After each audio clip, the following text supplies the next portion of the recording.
오늘 본문은 어떻게 보면 이제 요셉이 애굽의 토지법을 개혁하는 개혁이라고 얘기할 수도 있고 또 어떻게 보면 새롭게 이제 책정하는 장면이 기록되어 있는 부분입니다. 그러다 보니까 사실은 많은 이제 성경의 학자들이 관심을 갖고 있는 것은 무엇이냐면 실제로 이집트라고 하는 그 애굽 땅에 이러한 농경 정책이 있었던 시점과 지금 요셉이 이러한 정책을 펼치고 있는 시점에 이제 연대를 비교하는 걸로 상당히 많은 부분들을 좀 할애하고 있는 것을 보게 되어지는데요. 그건 학자들의 몫인 것 같고 저희는 그러면 이제 이 본문 가운데서 하나님은 오늘을 살아가는 우리에게 주는 메시지가 무엇인가에 대한 고민들을 좀 해 나가셔야 하는데 사실은 어떻게 보면 내용적으로는요 그렇게 어렵지 않은 것 같아요. 내용적으로 너무 선명한 내용이기 때문에 읽어 가다 보면 이렇게 요셉이 그 땅 가운데서 이러한 정책을 펼쳤고 이러한 정책으로 인하여서 이렇게 그 나라가 변하고 있구나 이런 것들은 우리가 좀 쉽게 알 수 있는 본문인 것 같습니다. 그래서 좀 간단하게 본문의 내용들을 좀 훑고요. 그 다음에 이곳에서 우리가 고민해야 될 것들이 무엇이 있는가를 좀 제시하는 방식으로 오늘 함께 이 시간을 보내면 좋겠습니다. 기근이 계속되고 있죠. 그리고 기근이 점점 더 심해지고 있었던 상황이었습니다. 이제는 뭐 사방에서 먹을 것이 없었습니다. 어느 지역을 불문하고 애굽 땅 가운데서 이제는 먹을 것이 떨어진 상황이었고 그러니 이제까지 모아두었던 곡식을 가지고 요셉은 새롭게 정책을 펼치기 시작을 합니다. 이제 돈을 주고 곡식을 살 수 있었기 때문에 돈 받고 곡식을 팔았던 것이죠. 이게 어느 정도 규모였는가를 우리가 이제 상상해 볼 수 있는 구절이 있는데 그 땅에 있는 모든 돈을 거두어 들일 만큼이었다고 지금 기록이 되고 있습니다. 더 이상 그들이 갖고 있는 물질이 없어질 때까지 이 상황은 좀 심각해져 갔던 것으로 보여집니다. 그리고 이제 15절에 가니까 결국은 애굽 땅에 있는 사람들이 애굽 땅과 가나안 땅에 돈이 다 떨어지니까 애굽 백성들이 요셉에게 와서 이야기하죠. 더 이상 우리에겐 돈이 없습니다. 그런데 우리는 살아야 되지 않겠습니까? 그러니 좀 먹을 것을 주십시오라는 요청을 하죠. 그러자 이제 16절로 넘어가면서 요셉이 이들에게 요청한 것은 무엇입니까? 돈은 없어도 너에게 가축이 있지 아니하냐? 그러니까 가축을 가져와라. 그러면 내가 먹을 것을 주겠다라고 이야기를 하죠. 그러니까 그들이 갖고 있었던 모든 가축을 가져와서 한 해 동안에 먹을 양식과 먹을 것과 바꾸어가는 그 장면이 등장을 합니다. 그런데 한 해가 끝나고 난 다음에도 여전히 기근은 계속되었고요. 그러다 보니까 또 다시 먹을 것이 필요했죠.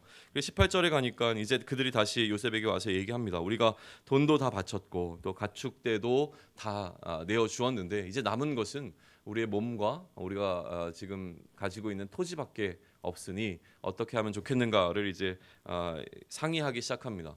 사실 제가 이제 구체적으로 지금 원어를 살펴보지 못했는데요. 한 학자는 이렇게 얘기합니다. 여기서 사용된 몸이라고 하는 단어가 우리가 얘기하는 어떤 그 시체라고 하는 단어와 동일하게 사용되는 단어를 사용했다. 그러니까 이들이 몸뚱아리 우리가 이런 얘기 몸뚱아리밖에 남지 않았다라고 하는 것은 무엇을 의미하냐면 정말로 이제는 아무것도 할 수 없는 그러니까 무기력한 몸밖에 남지 않았다라는 의미로 지금 요셉에게 자신들의 상황을 어필하고 있다라는 것을 해석을 하는데 조금 제가 확인해보지 못해서 자신 있게 말씀을 못 드립니다. 어쨌든 절망적인 상황인 것은 분명합니다.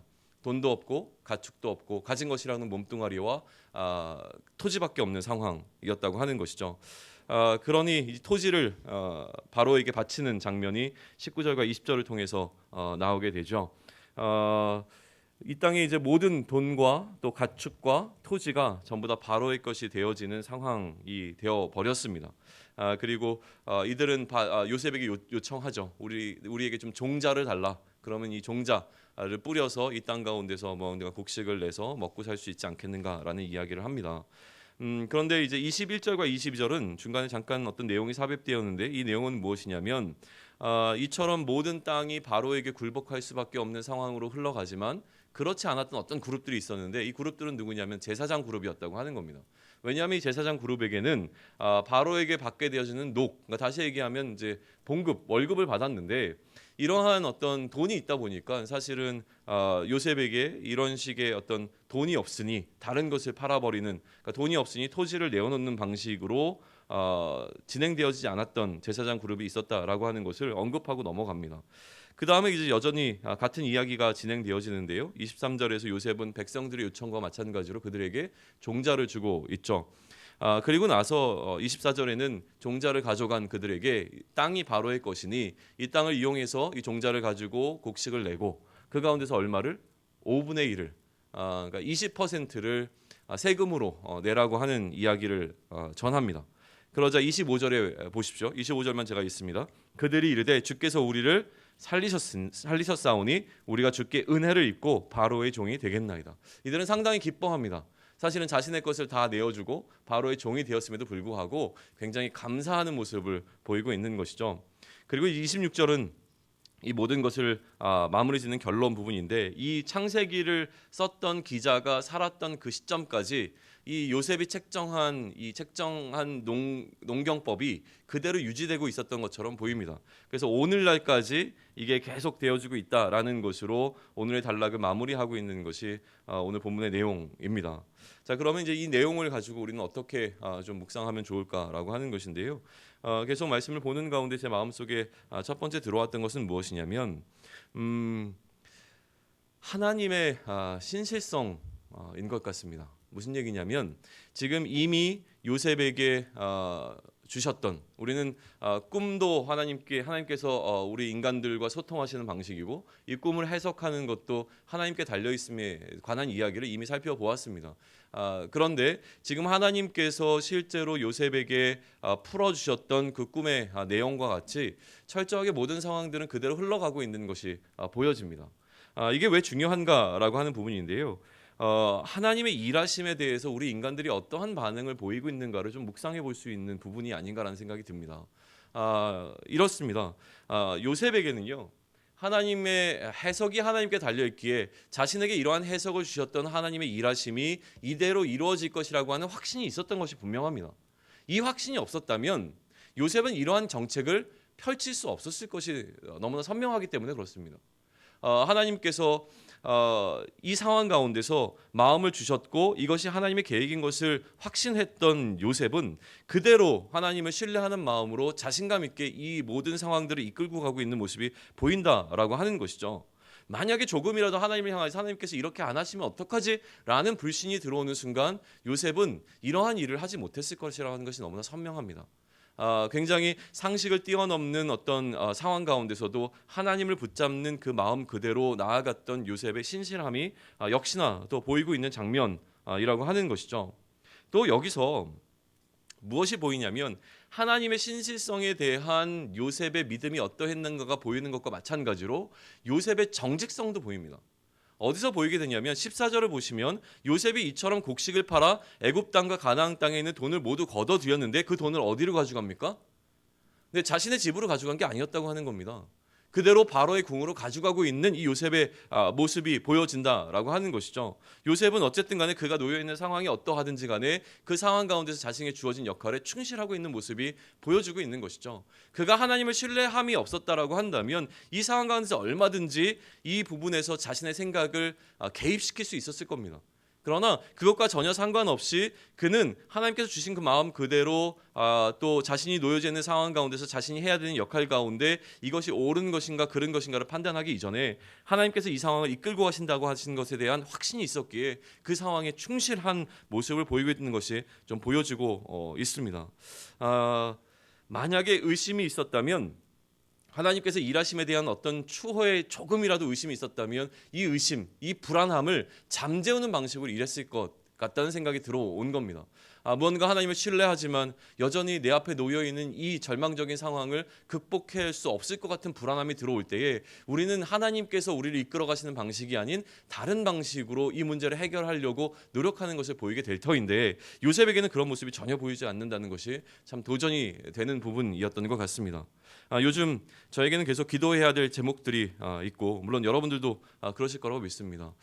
특별히 우리 한 청년 가운데서 얼마 전부터 항암 치료에 들어간 청년이 있습니다. 계속 무균실에 들어갔기 때문에 면회는 좀 불가하고 좀 카톡으로 주고받으면서 상황들에 대한 이야기를 계속 나누고 있는데, 처음 이제 그 치료를 시작하기 전에 병원에 가서 만나서 둘이 잠시 이야기를 나누는 동안 하나님께서 계속 제 마음 가운데 두셨던 것은 무엇이냐면 복잡하게 생각하지 말고 확신 가운데 기도해라. 이 한마디를 좀 계속 마음속에 주셨던 것 같아요. 상황이 어떠하든지 간에 확신 가운데 기도하면 좋겠다. 그래서 그 이야기만 나눴습니다. 어떻게 될지 모르겠다. 그러나 확신 가운데 이렇게 기도하자. 하나님께서 너를 사랑하신 게 너무나 확실하다. 그 확신을 놓치지 않고 하나님께서 나를 사랑하신 것이 너무나 확실하다면 나를 사랑하시는 하나님께서 나를 사랑하시는 그 사랑을 나타내시는 방식으로 이 상황 가운데 일할 것이 너무나 분명하니 그 일하심을 확신함으로 우리가 기도하며 나아가야 되지 않겠느냐라고 하는 것이었는데 여전히 요셉에게서 그러한 모습을 볼 수 있게 되는 것이 얼마나 감사한지 모르겠습니다. 어떠한 우리의 생각을 뛰어넘는 방식으로 일하시는 하나님의 일하심에 대한 확신이 우리에게 분명히 있으면 좋겠다라고 하는 것입니다. 두 번째는 무엇이냐면요. 우리가 어떤 대상에게 종이 되어가는 과정이 어떠한가를 좀 보여주는 본문이 아닌가라는 생각이 듭니다. 긍정적인 내용으로 볼 수도 있고 부정적인 내용으로도 얼마든지 우리는 이 본문을 적용시킬 수 있는 여지가 좀 있습니다. 어떻게 사람이 사람의 종이 될 수 있습니까? 오늘 살아가는 우리의 머릿속에서는요. 이게 상식적으로 이해가 되지 않는 것이 당연합니다. 그러나 지금 오늘 본문은 어떻게 사람이 사람의 종이 될 수 있는가에 대한 부분들을 선명하게 보여주고 있는데 그 이유는 무엇입니까? 절망적인 상황에 놓였을 때라고 하는 것입니다. 절박한 상황 가운데서 살기 위한 몸부림을 치고 있을 때에 그 상황을 해결해 주는 어떤 사람에게 우리는 우리도 모르게 종이 되어지는 것을 받아들이는 방식으로 살아갈 수 있음에 대한 가능성을 오늘 본문은 보여주고 있습니다. 아까도 짚어서 읽었지만 25절에 보게 되면 이들은 바로의 종이 되었음에도 불구하고 주께 은혜를 입었습니다 라고 하는 표현을 사용하고 있다라고 하는 것이죠. 바로의 종이 되는 것이 바로의 은혜를 어떻게 입는 것이 되겠습니까마는 그만큼 그들의 삶을 영위할 수 있는 아무런 희망이 없을 때에 그럼에도 불구하고 바로에게 받았던 이 혜택이 그들에게는 은혜가 되어지는 상황이라고 하는 것입니다. 오히려 내 생명을 잃어버리는 것보다 누군가의 종이 되어지는 방식으로 나의 생명을 유지할 수 있는 것이 어떻게 보면 우리로 하여금 사람이 사람의 종이게 되어지는 것을 좀 뭐라고 얘기할까요? 허락하는 방식이 되어지고 있는 것을 보게 되어집니다. 어떻게 우리는 이것을 이해할 수 있겠습니까?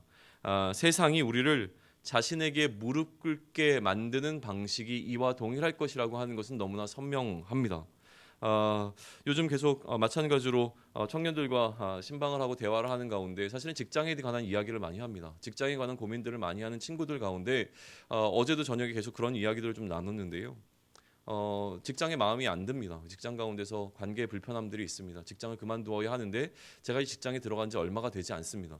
그러니 이 직장에서 제가 나오게 되면 다음에 다른 직장을 갔을 때에 내가 이렇게 자주 옮겨 다니는 것에 대해서 불편하게 생각할 것이기 때문에 직장을 옮기지 못하겠습니다. 하여튼 여러 가지 이유들에 대해서 이야기를 하는데 이런 이야기들을 하는 가운데 좀 핵심이 빠져 있는 것은 아닌가라는 논의들을 우리가 함께 나눴던 것 같습니다. 무슨 얘기냐면 세상이 이야기하는 세상의 어떤 틀과 세상이 정해진 룰과 방식이라고 하는 것이죠. 세상은 우리에게 얘기합니다. 적어도 직장에 들어가게 되면 어느 정도 기간까지는 있어야지. 이 기간이 끝나고 나야지 옮겨야지. 뭐 이런 이야기들을 계속 합니다. 또 어떤 친구들이 이런 얘기도 해요.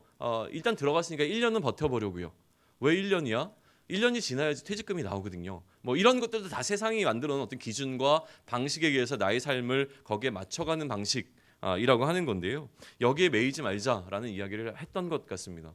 무슨 얘기냐면 뭐 여기에서 자유로워서 언제든지 직장을 그만두자 이런 얘기를 하는 것이 아니라 우리가 직장을 들어가야 한다면 또 직장에서 나와야 한다면 그 기준은 세상의 어떤 기준이 아니라 하나님께 있어야 한다라고 하는 것이죠. 하나님께서 있어야 될 이유를 주신다면 하나님께서 나와야 할 이유를 주신다면 거기에 순종하는 방식으로 우리가 살아가야 되지 않겠는가라고 하는 이야기들을 좀 나눴던 시간이었습니다. 그런데 이렇게 무언가 참 그럴듯한 이야기를 하고 있는 저에게도 사실은 세상적인 방식이 너무나 분명하고 선명하게 들어와 있는 것은 아닌가라는 생각을 어제 그 이야기를 마치고 집에 돌아와서 말씀을 다시 한번 살펴보는 가운데 제 마음속에 좀 강하게 좀 들어왔던 것 같습니다. 무슨 얘기냐면 제가 하는 사역의 동력, 제가 사역을 할 수 있게끔 만들어주는 힘이 어디서 나오는가라는 생각을 좀 했는데 사실은 직장 생활하는 친구들에게 있어서 직장 생활을 잘할 수 있는 힘은 어디서 나오겠습니까? 인정하기 힘들지만 사실은 돈입니다. 월급이라고 하는 게 그래도 이 악물고 그 직장을 버틸 수 있는 힘이 되어지는데 저는 지금 제가 놓여있는 이 상황 가운데서 이 사역을 감당할 수 있게끔 만들어주는 동력이 어디서 나오는가라고 하는 것을 좀 생각해 보았을 때에 참 인정하기 어렵지만 저는 이제 사람의 인정함 사람에게 받게 되는 어떤 인정함이 제가 이 사역을 하게 되는 어떤 동력이 되어지는 것은 아닌가라는 생각을 좀 했던 것 같아요. 열심히 말씀을 준비합니다. 오늘도 이제 강단에 서기 위해서 열심히 말씀을 준비하면서 내가 왜 이렇게 열심히 준비하지라는 생각을 했던 것 같아요. 열심히 준비하는 이유가 예전에는 어떤 시점에는 정말로 하나님의 말씀을 그대로 잘 전하기 위한 어떤 목적을 갖고 말씀을 더 깊이 연구하고 고민하고 어떻게 하면 하나님의 말씀을 더 잘 전할 수 있을까에 대해서 고민했던 시기가 있었는데 이게 헷갈리는 지점이 와 있구나라는 생각이 좀 들었던 것 같아요.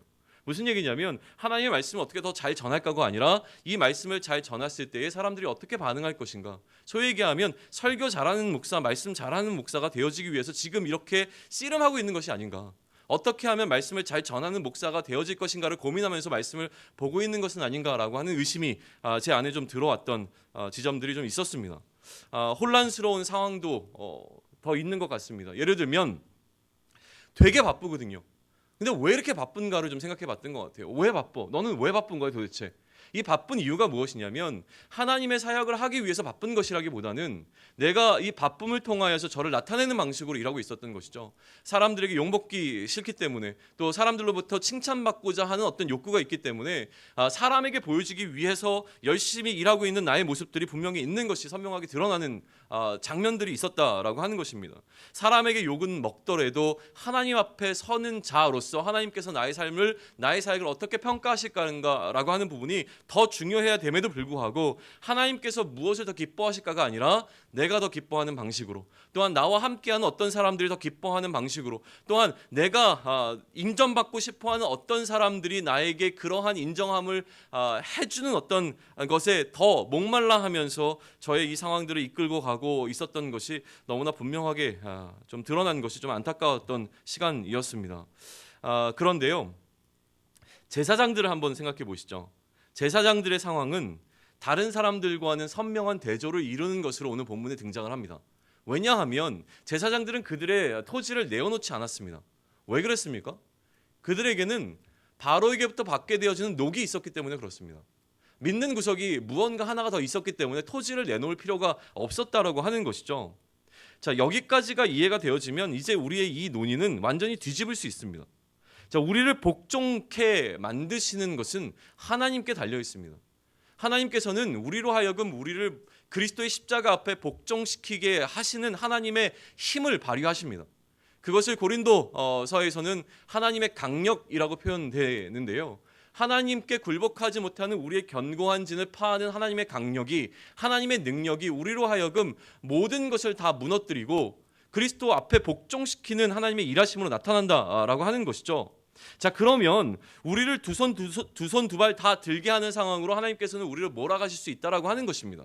마치 이 애굽 사람들이 자신의 모든 상황 가운데서 오늘 살아갈 수 있는 양식을 구하지 못하였기 때문에 바로에게 굴복하는 방식으로 나아갔듯이 하나님께서는 우리로 하여금 우리의 모든 것을 넘어서는 하나님께 우리의 자신을 다 바칠 수 있게 하기 위하여서 우리를 굴복시키는 방식으로 우리의 손과 발을 못 움직이게 만들 수 있는 그 상황으로 끌고 가실 수 있는 여지가 충분히 있다라고 하는 것들도 보여진다라고 하는 것입니다. 그것이 하나님의 일하심이고 하나님의 사랑으로 나타날 때가 너무나 많다라고 하는 것인데요. 어제 오후에 제가 예전에 함께했던 한 청년에게서 좀 기도를 부탁하는 카톡이 왔어요. 내용이 좀 이렇습니다. 아빠 발에 드디어 괴사가 와서 몇 달 전에 발가락 하나를 잘랐는데 그게 낫지를 않고 더 나빠져서 내일 아침에 아빠 수술 스케줄이 잡혔어요. 우선 혈관 오픈하는 수술을 하고 잘 안 되면 바이패스하는 수술을 한다고, 어쩌면 발가락 2개 더 절단하는 수술도 할 수 있대요. 그런데 아빠가 너무 힘들어하면 다음에 할 수도 있다고 합니다. 만약 혈관 수술이 안 되면 무릎 아래까지 자를 수도 있대요. 기도 부탁할게요.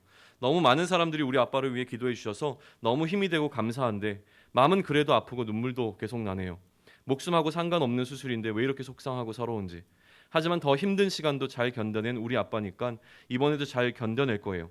난 그렇게 믿어요. 기도 꼭 해주세요. 하나님은 아빠를 구원하시기 위해 구원하시기까지 계속해서 힘든 삶이지만 이어가시는 것이라 믿어요. 그래서 더 열심히 복음을 증거할 거예요. 선하신 하나님을 믿어요. 가족이기 때문에 마음이 아프고 속상할 뿐이죠. 그냥 예수님을 부인하지 않는 것으로 끝나는 게 아니라 아빠의 구세주시라는 걸 믿게 마음 와닿게 기도해 주세요. 그리고 저와 제 동생이 그리스도를 잘 증거할 수 있도록 살아가면서 너무 힘들었을 텐데 죽어선 주님 곁에서 평안과 기쁨 누리셔야죠. 엄마가 몸과 마음이 많이 지쳐 있는데 엄마 역시 예수님이 주시는 새 힘을 날마다 공급받도록 기도 부탁드립니다. 전 지금 발가락이 다리가 없을지라도 하나님 곁에 완벽한 모습으로 서 있을 아빠를 꿈꿔요. 그렇게 될 거라 믿어요. 이게 이 딸이 아빠를 향한 마음이기도 하지만 사실은 하나님을 향한 신뢰하는 마음이라고 하는 것입니다. 하나님께서는 우리가 생각할 수 없는 절망적인 상황으로 어떤 상황들을 몰아가십니다. 근데 그 몰아가시는 상황은 무엇이냐면 내가 할 수 있는 것을 뛰어넘어서 하나님께 우리의 모든 것을 복종시키는 방식으로 이끌고 가신다고 하는 것이죠. 그렇게 하심을 통하여서 이것이 우리의 인간적인 시각으로 봤을 때는 너무나 속상하고 아픈 일이지만 그러나 그의 생명을 구원하시는 일이라고 한다면 이것만큼 더 귀한 일이 있겠는가라고 하는 것이죠. 그러니 여기서 우리는 한 단계 더 고민해 볼 것이 있습니다. 무엇이냐면 신자에게 일용할 양식이 없는 상황으로 몰아가시는 하나님의 마음이 무엇인가라고 하는 것을 미루어 짐작할 수 있는 상황들이라고 하는 것이죠. 여러분은 얼마나 일용할 양식이 없는 상황과 마주해 보신 적이 있으십니까? 살다 보면 사실은 오늘 하루 내가 먹을 수 있는 양식이 없는 상황을 마주하게 되어지겠죠. 그러면 그 상황이 어떻게 오느냐라고 하는 거예요. 사실 오늘을 살아가면서 우리가 하루 먹을 음식을 구하는 게 어떠십니까? 사실은 주변에 있는 사랑하는 어떤 사람들에게 500원이라도 1000원이라도 아니면 조금의 작은 돈이라도 꾸우면 하루 먹을 양식은 구할 수 있을 겁니다. 또 내가 오늘 나아가서 폐지를 주어서 혹은 어떠한 방식으로 노동을 해서라도 하루 어떤 일당을 받아서라도 오늘 살아가는 양식을 먹을 수는 있을 것 같습니다. 그런데도 불구하고 오늘 먹을 양식이 떨어지는 상황이라면 내가 도저히 할 수 있는 어떠한 여지도 남아있지 않은 아주 절망적인 상황이라고 하는 것입니다. 그러니 일용할 양식이 없는 그 상황이라고 하는 것은 사실은 먹을 것이 없는 상황을 뛰어넘어서 우리가 어떤 일을 행하고 있는데 나의 능력으로는 도저히 할 수 없는 어떤 절망적인 상황을 마주치는 그 상황과 동일하다라고 하는 겁니다. 이런 상황들을 우리 삶 속에서 우리는 너무나 많이 경험하고 있지 않습니까? 내가 이것도 해보고 저것도 다 해보았지만 상황은 더 이상 나아지지 않습니다. 내 능력으로는 할 것들은 다 해보았지만 더 이상 내가 할 수 있는 것은 기도 외에는 아무것도 남지 않은 절망적인 상황을 우리는 마주하게 되지 않습니까? 그 상황 가운데서 우리가 어떤 것을 해야 되는가에 대한 이야기를 오늘 이 본문은 우리에게 주고 있는 것 같습니다. 하나님께서는 애굽의 사람들만 이러한 상황으로 몰아가셨던 것이 아닙니다. 가나안 땅에 있는 하나님의 백성들도 또한 이러한 일용할 양식이 없는 상황으로 몰아가고 있는 것을 우리는 마주하게 되어집니다. 왜 그러면 하나님께서는 우리로 하여금 우리가 아무것도 할 수 없는 절망적인 상황으로 우리를 몰아가십니까? 그렇게 몰아갈 때에 더 분명하고 선명하게 나타나는 것은 하나님의 일하심이기 때문에 그렇습니다. 우리가 아무것도 할 수 없다라고 하는 것이 인정되어지는 순간 하나님께서 우리를 향한 하나님의 일하심은 더욱더 선명하게 나타날 수밖에 없습니다. 우리는 우리가 조금 무언가를 할 수 있는 여지가 내가 조금 이 상황을 해결할 수 있다라고 하는 능력이 있는 것을 인정하게 되어지면 사실 하나님을 찾지 않습니다. 우리가 하나님을 너무나 많이 찾고 있는 것처럼 여겨지지만 사실은 내가 무언가를 할 수 있을 때 하나님을 찾는 것은 굉장히 어렵습니다. 내가 하면 되니까 하나님을 찾지 않는다라고 하는 것입니다. 하나님을 우리가 절박하게 찾을 때에는 내가 할 수 있는 것을 넘어서는 어떤 일이 내 앞에 놓여있기 때문에 하나님을 찾을 수밖에 없는 상황으로 가는 것이죠. 그러니 하나님께서는 우리로 하여금 하나님과 대화하기를 원하시고 하나님의 일하심을 보여주기 원하시는 상황 가운데 우리 앞에 우리의 능력을 뛰어넘는 어떠한 어려움들을 주시는 것을 우리는 인정해야 합니다.